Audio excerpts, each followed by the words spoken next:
Well, hey everyone, and welcome to Frigate 001, the very first frigate of our 100 Frigates project, where we are going to go out and try to learn some solo PvP skills by burning through 100 frigates. Now, you've got to understand, my expectation is that we will lose all of these, and I don't care if we don't get any kills. The goal is simply about learning. Now, I'm lucky enough that I have other income sources in the game that I can afford to pay for these 100 frigates, but not everyone is in the same boat. So you may ask the question, well, how can I afford to replace my lost frigates? Well, I have enlisted 100 frigates in faction warfare, which is a great place to not only learn some PvP skills, but to be able to earn an income while you're doing it. Now, I'm going to show you, before we lose this frigate, how we actually paid for it. And we will go through faction warfare in great detail in the regular channel in another video, but for now I want to tell you the story of how this frigate paid for itself. So if we go up to our Neocom menu and we select in the activities menu factional warfare. Now at this point 100 frigates is not enlisted in factional warfare, so we're going to enlist her. We're going to join the Galente militia, and like I said, we'll do a video where we go through all the mechanics of faction warfare, because I really think it's a great place for new players to be learning some stuff about the game.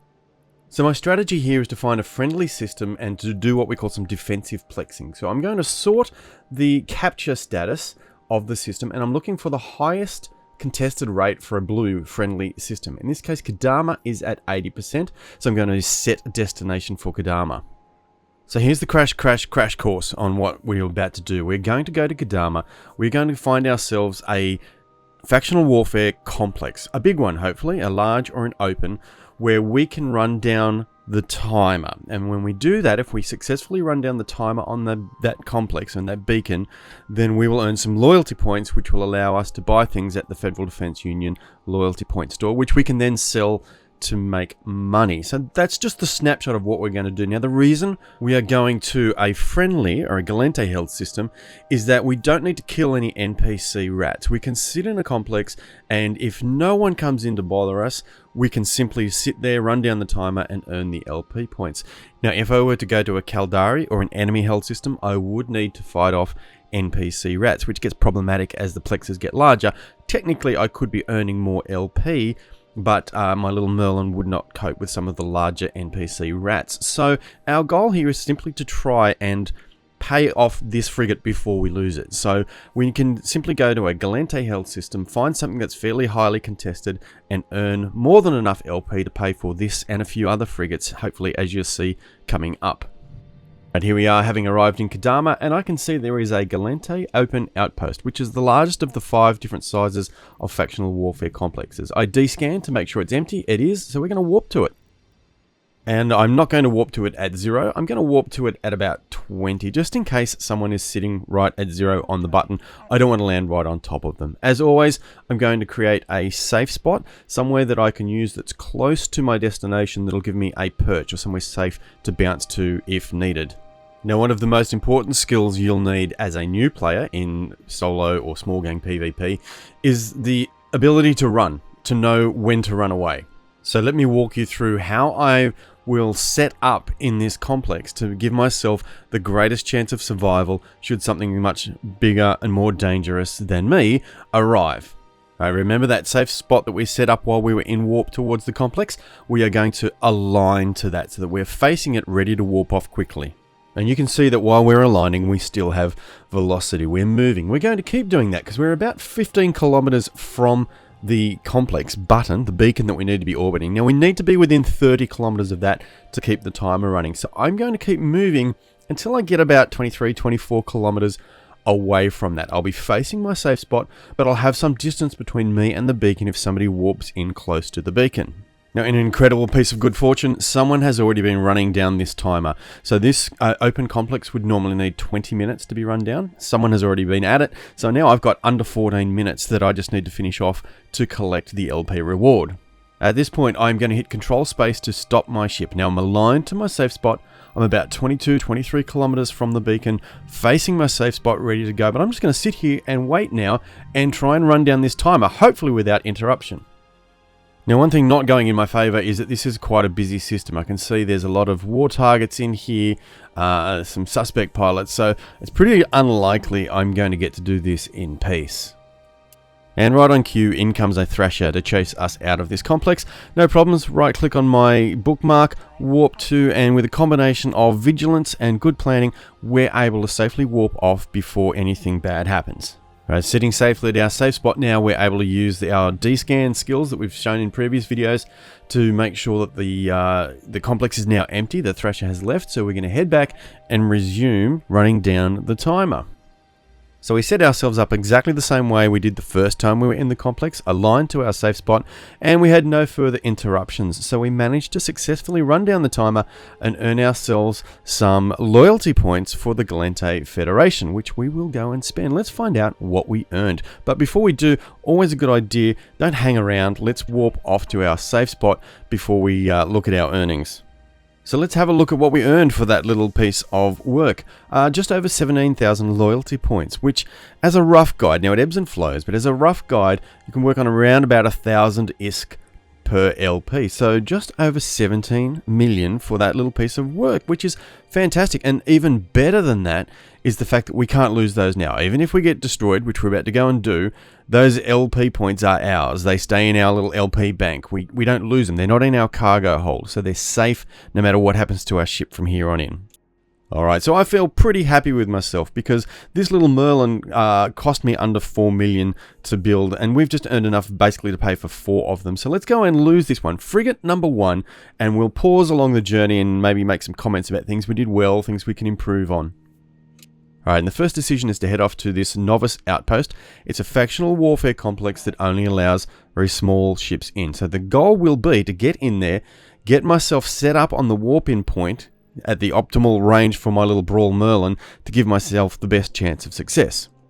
You might have just noticed I dropped my D-scan range down to 0.1 AU. That will allow me, while I'm sitting in the complex, to D-scan the acceleration gate, which is like the gateway, the entry to the complex, to see if anything comes in. So we're about to land on that acceleration gate, which is the doorway into the complex.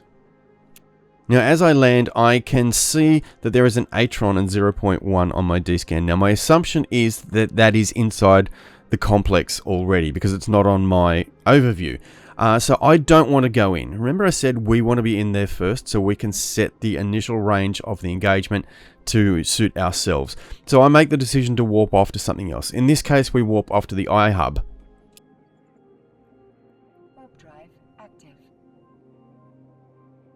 Alright, let's have a chat about what's going on here. As it turns out, that Atron was not inside the Plex. It was somewhere outside nearby and now has landed on grid with me just as I'm heading off towards the iHub to sort of reassess what I'm going to do next. Now in this moment I can also see the pilot's name, in this case Mr. Chunky. Now looking at local, I can see that he's not a factional warfare pilot. He's not engaged in factional warfare. He's there as what we call a pirate. He's there to prey on factional warfare pilots and those people who are using the plexus to try and earn LP or control of the system. So as we warp off to the iHub, as always, I make my safe spot bookmark because now I've got somewhere that's close to that novice Plex that I can sit at safely and keep an eye on that Plex using my D-scan to see when it's empty so that I can return. And that's exactly what we do, and after some time that novice becomes empty, so we're going to warp back in, hopefully get into an empty Plex to set ourselves up in the optimal position to either take on a fight or run down the novice and earn some more LP. Alright, we're inside that novice Plex now, and I want to set myself up. I want to orbit the beacon at 500. Orbit the warp-in beacon. Now, we'll talk faction warfare mechanics in another video. Not the capture point beacon, but the warp-in beacon. This is the point where anyone that comes into this Plex will land.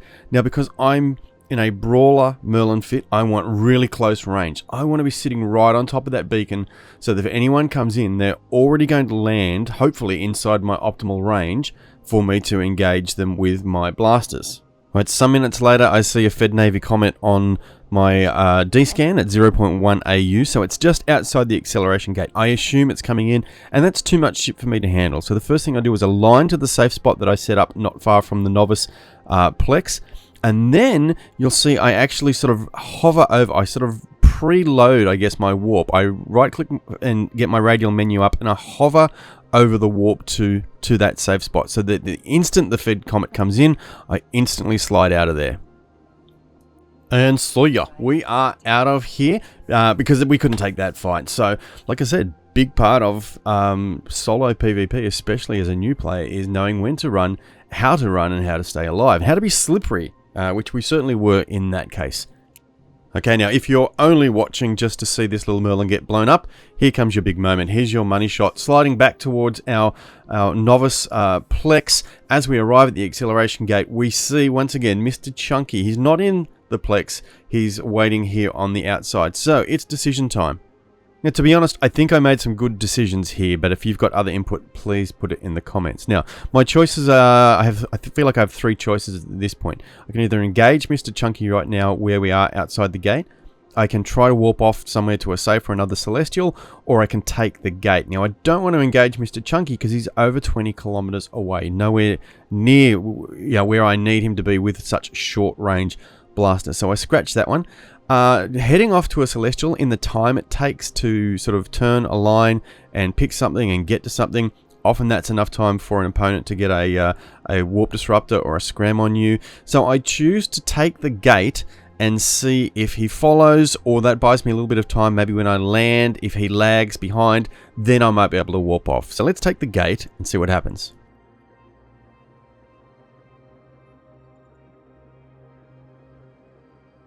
Now, my first instinct here, which I believe was the right one, was to instantly try and approach the beacon so that I'm as close as I can to that warp-in beacon, so when Mr. Chunky arrives, we come in kind of hopefully right on top of each other so I can get my blasters on him. Now, but in that split second, he's in right behind me. He came straight in behind me. There was no delay at all.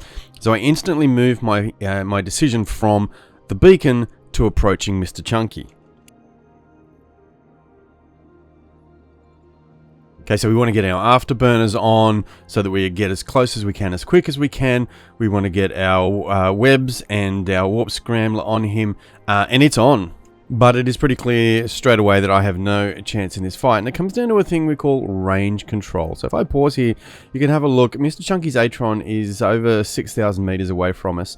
I need that to be sort of like 1.5 to 2,000 for my blasters with my little weak skills to sort of be having any effect. Now, I think I'm in with a chance at first, because if I unpause, you'll see we start to close in on him. Because as I have a look, I can see his velocity is 114 meters per second.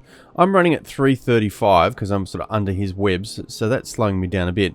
So technically, I'm closing in, and when I unpause it, you'll see that gap starts to shrink. But as soon as I get about 5,500 meters away, you'll see his velocity jumps to 512. So I assume he's kind of got me set to keep at range at about 6,000. And his ship is just faster than mine. And if you're in a ship that can dictate the range at which the fight happens, you can put your ship at the range that is optimal for your weapon system. And that's exactly what happened in here. He had range control on us, and we could not get close enough to do anything but other than a few small blows to his Atron.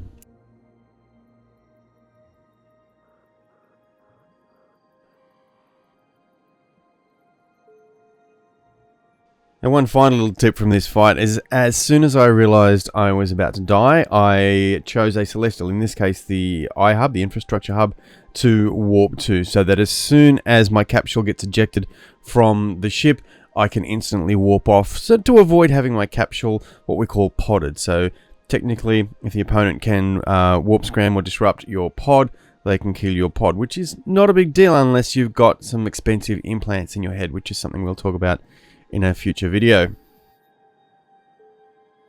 Warp drive active. And there you have it. That's the death of frigate number 1 out of 100, hopefully. I think overall there were some good decisions made just generally. I don't think we were sort of severely stuffed up anywhere along there, but obviously if you've got input thoughts, please put them in the comments. And one thing you can do after a kill is you can look it up on a kill board. In this case, I'm going to go to zkillboard.com, and we're going to have a look and see if there's some information about the kill, the pilot, that might just help us as part of our learning exercise, which is exactly what this is all about.